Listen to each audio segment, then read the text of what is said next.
Do you know how to make a strong risk management plan? So to have a good risk management plan and a strong risk management plan, first you have to ask you, when do you need to start this initiative, to start thinking about the risk? In fact, you have to start with the study design. Yes, as soon as you start thinking about a study, you have to think about risk. This is what we name quality by design as well. So it's really thinking about the risk and already implement them in the protocol development. So you will mitigate some risk within your protocol already. But then, of course, you have to start at this time. But of course, you have to continue afterwards. It's not a start with the initiation and then you stop. You continue during the planning phase.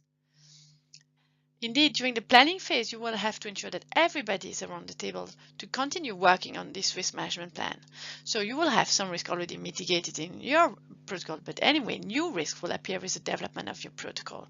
So all the risk, operational risk, safety risk, IP risk, drug risk, but could be also medical device risk, or central lab risk if you use one, or specific zeros that you are using. All these risks must be taken into account. So how to ensure that you have all these risks taken into account is doing it with the whole team.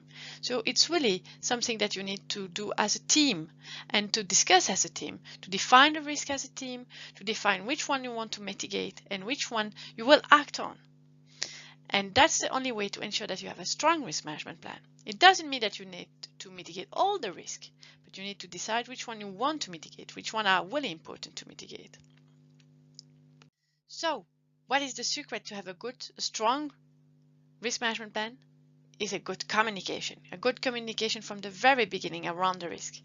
So, regarding the start of the process, what risk has already been described, which one needs to be mitigated, but then during the whole study as well, you need to review on an ongoing basis your risk management plan, update it regularly, communicate around the risk is the only way to ensure that everybody will work on the risk and that you will ensure a success of your trial.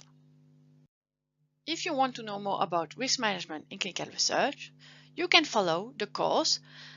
That is a blended course. So you have a part that is on e-learning, so the theory, and then you come for a whole day to our office to really have workshop applied in every real cases. That's really a useful day. Now, these risk management in clinical research are part of the Project Management STAR program, and these STAR program cover several aspects that you need to know when you are a project manager. And this series of course covered 95% of the competencies that are needed for clinical project manager as described in our competency framework.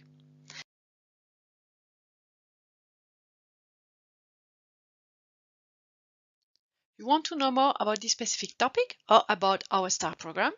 I encourage you to visit our website on www.eccrt.com or send us an email at info@eccrt.com.